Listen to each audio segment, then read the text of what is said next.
Hello, and welcome to Encounters. Tonight, Brett interviews Mike and Dale, who had how do you say, a out of this world encounter. Tonight on Newsworthy, 2 words and 2 question marks. We're here at Bigfoot Festival in Stanton, Kentucky. I've got Mike and Dale, who had a really interesting encounter. You guys want to go ahead and share it? So, probably about 4 or 5 months ago, we was doing a little experimenting. Ended up, recreational using of mushrooms. And the whole experience, so while we're doing this, I'm messing. It takes us out. So then closer to the end of it, I close my eyes and I'm going into like imagination world, I guess. That's what I'd call it. It's just like the movies, worlds are transforming in my eyes, colors are swirling, just everything just like the movies. And my eyes are closed this whole time. And I stand up and I was like, I gotta use the bathroom. So I walk there, outside to use the bathroom. And my eyes are closed this whole time. So I walk outside, I turn around, walk back in. And it's like I walked into a cloud, basically. So it's a bright orange cloud. And then I go up to the back of my couch, stand perfectly still. I got my jacket on, but no hood on, no nothing. Or I have my hood on. So I'm standing here perfectly still. And then, next thing you know, I'm standing in front of God. Alright, so I kind of didn't believe it at first. But then, as we went through it, the stories and stuff and the things that I seen are a lot of the scriptures. And I'm not a very religious person. Yeah. Because I'm not. I'm a believer, but I'm not holier than thou. Right. Say that. I'm not that type. So I go up there, and I'm up here, and so the way that we see it, the way that happened is there was different levels to heaven. I didn't know nothing about that. So I was up at the top, I made him, and it was like I was looking in through a veil. I never looked eye to eye with him because I'm pretty sure, which I could be wrong, I'm pretty sure there's a scripture somewhere that says you cannot stare upon the eyes of God. Yeah. So I never looked at him, I just side-eyed him the whole time. And there was a veil, and like as this veil was, as he was talking and coming at me, his face was changing. So it was like a face, it was a pyramid, it was a square, and like in my head, the way that I interpreted it was he was trying to say that he is part of everything. If that kind of makes sense. Yeah. Did you realize that? Were you thinking that at the time, or was that something after the fact? Okay. Yeah, so this was more, so while I was there, the only thing that happened was I walked up and I was like, what is the purpose of life? That was my only question I had to him. And he told me, he said, to create more life. I was like, I've done that. And keep in mind, I'm calling him Father, he's calling me Son. Wow. So I was like, Father, I've done that. What do I need to do now? And the only thing he told me was, love thy neighbor. Be kind to one another. Yeah. That's what he told me. So I've been trying to live by that. But, so the room, let me kind of explain the room. So the room I'm in is just a big room. It felt like it was infinite. Right. And it was blue and black, all right? So that blue and black is a pretty important part of the story because it's the same colors that are on the, what is it, Jerusalem tiles? Yeah, the Talib, Jewish Talib. Yeah, so it's the Wow. same color Yeah. that they use. That little blue strip with the black, it's the same exact color. So as I'm sitting there, and we go through that, and then I feel myself like falling a little bit. Because, I think I was at my peak of the Right. whole experience. And then as I was coming down, I like fell into a different level necessarily. So I fell into a level, and if you look at the levels of heaven, I fell into something called knowledge or wisdom. And while I was in that part of it, I started like piecing things together. I don't even think about it. I'm in wisdom. Start piecing things together. I was like, so here's the weird part. I'm standing perfectly still in my living room. Right. He is there. I'm not moving. I'm just zoned to stand straight. All of a sudden, I sit there and I was like, I got my hands on my head. I'm crying. I'm screaming. I was like, I just met God. I can't believe it. Right. I'm crying and everything, and I'm hollering. And then after that, I went to another level. So my grandfather passed away about 3 or 4 years ago. And he was my hero. He raised me. Right. So he was, in my head, he was an angel. He lived by love thy neighbor. That was his thing. He had over, 300 people at his funeral? Wow, He was yeah. a very loved man. And while I was there, I'm also screaming. I was like, it clicked. My grandfather was an angel. I was like, Papa was an angel. Papa was an angel. I'm screaming this to the top of my lungs. And as I'm sitting there and I go into another part of heaven, like it goes up, I kind of like went up left, went to the peak, fell down, and then started riding the right side back around. And if you look at the, what's it called, the tree of life? So it's a tree of life. I didn't know nothing about this. Yeah. I've heard hell has levels, but I've never heard of heaven Right. having levels. So I went to a place called kindness. That's kind of where the next level is. So while I was in that level, I realized that my grandfather was an angel. You know, I'm like, okay, he's here. So I started speaking. I'm just talking to him. I was like, Papa, I know you're here. I love you. I miss you. I just want you to know I'm all right. So then, as I fall down into what's called, I believe it's called victory, is the next one. What's more victorious than speaking to God, you know? Yeah.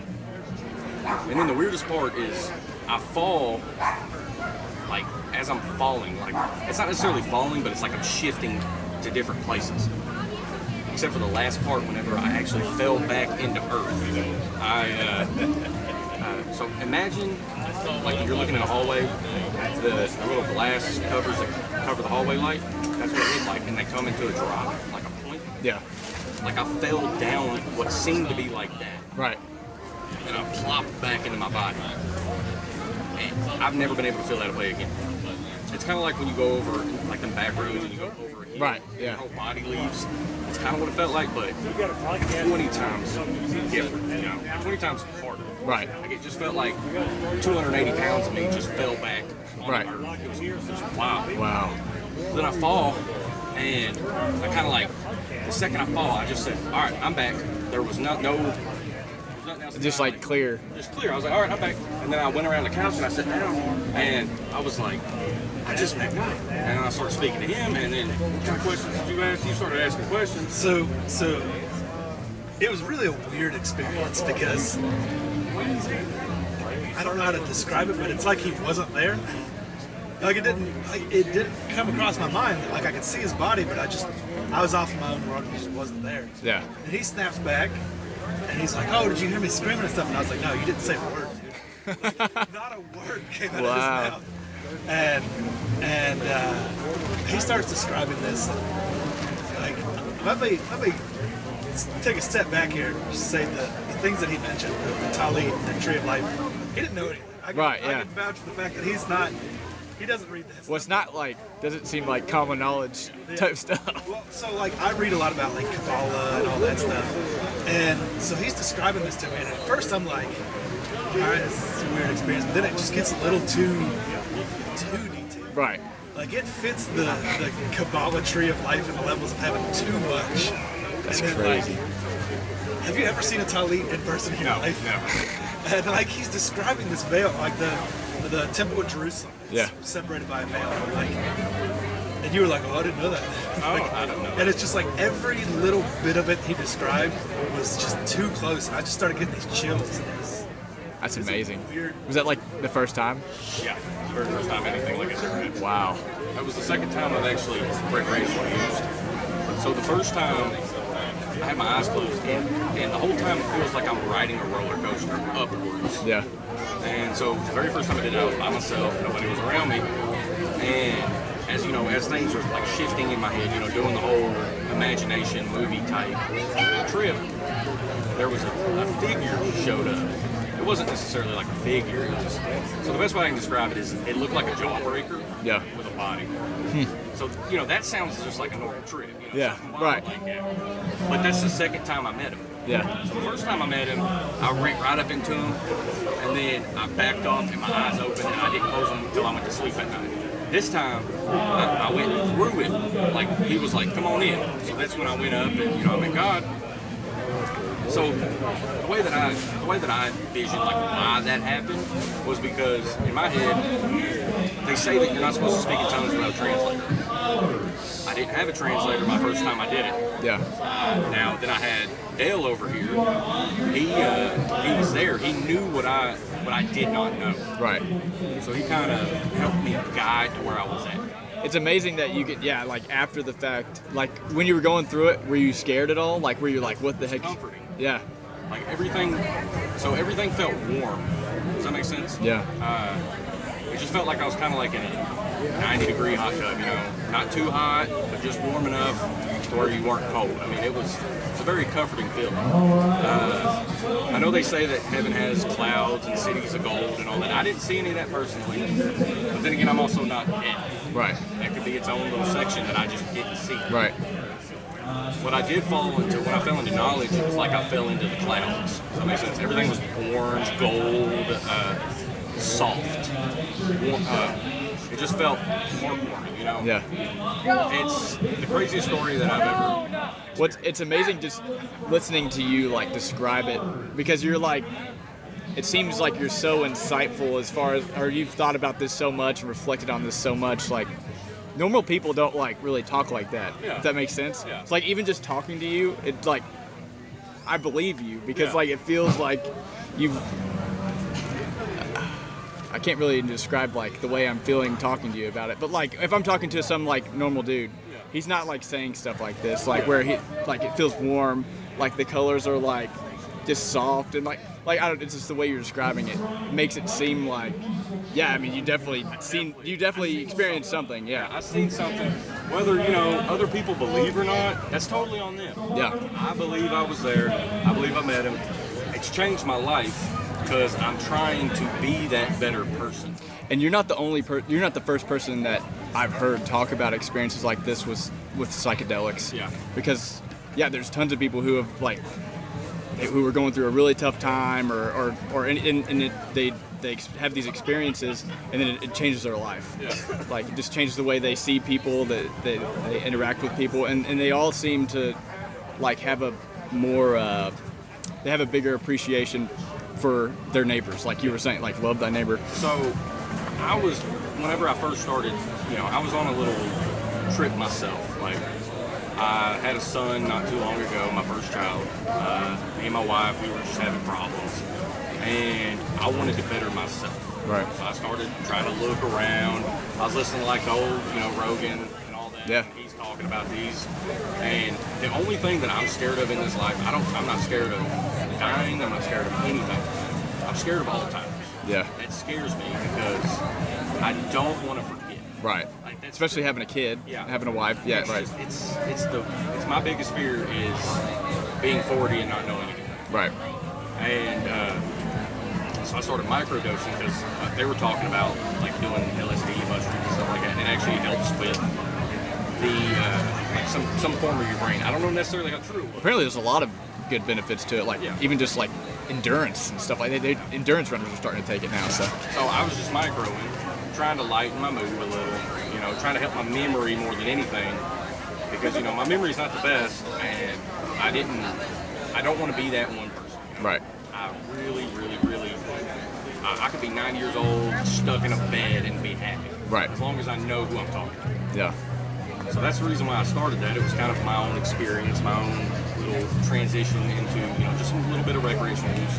And then, like, the first time I did it, I did 3.5 grams in a tea. I boiled it up into a tea. I'm not going to explain how, just in case somebody wants to know how, but everything's on the internet. Yeah. But, so I did that, and then, like I said, I sat on the couch in the exact same spot the very first time, and I still closed my eyes, and I still started going on that roller coaster, that's what I call it. It felt like you're just riding a roller coaster. But then I met that guy, and he's like, no, not today. And so I opened my eyes. That's crazy. The one thing I'll say is, like, you know, you meet people who talk about having a religious experience, and then a lot of them just get really preachy afterwards, like telling other people what they should be doing. The one thing I've noticed with you is after that experience, it's more like holding yourself to a different standard. And he's like, That's cool. This Yeah. is what I was told I need to do. And like, That's amazing, man. the only way I can describe it is like surreal. Like, Yeah. It was not. It was No, that's amazing. That's amazing. It was most, I guess, wildest experience of my life. I mean, sure, you know, I've gone out, I've partied, I've done all sorts of things, you know, different kinds of stuff that I'm not going to mention on here. But that's the only thing that it stuck with me. Like, I can still see everything. Most of the time, I forget things. Like, I'm pretty sure I forgot my anniversary date. Like, it happened. I got mine tattooed, so never forget. No, she called me. She's like, you know what today is? I was like, it's our anniversary. No, but that's one thing. Everything that I've seen, I can remember. Right. I can remember the colors, the shapes. Like it's the whole. That's what's impressive about it. It's like your ability to like recall even the like smallest details. And I've only told this story maybe 3 times. Right. Well, I appreciate you like coming on the podcast and I telling figure us. it needs to be told.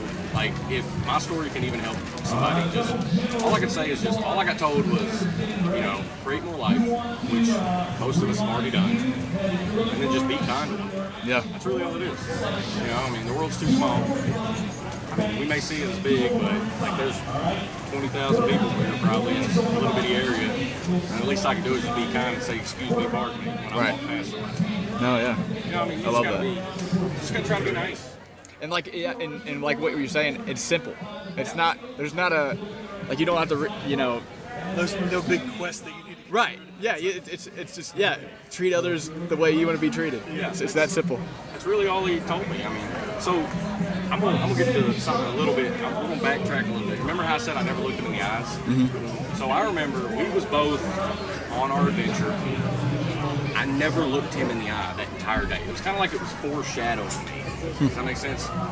So, like, even we started talking about it, I was like, I'm not looking you in the eye, I'm just looking at you out of the corner of my eye. And that's just how I looked at him the entire time. And how I looked at everything that day. I never looked straight at something. So I don't necessarily know if it was, fate, maybe? Right. I do know my mother-in-law, she does have some very religious things that happen to her. And one of her, they like speak in tongues. Like, they've told me things that nobody else knows about me. It's wild stuff. It's wild stuff. And she said, they did tell my wife that she would marry a preacher. I don't necessarily know if I'll ever become one, but if I do, I feel like I'd be the different kind, the one that would welcome everybody in. That's how I think it should be. I don't see you being a preacher in like the traditional sense. Yeah, I don't think it'd be traditional. I think it'd be my own church. Right. Well, that's yeah. Well, I wouldn't call it like Not even a church, just like a reaching out.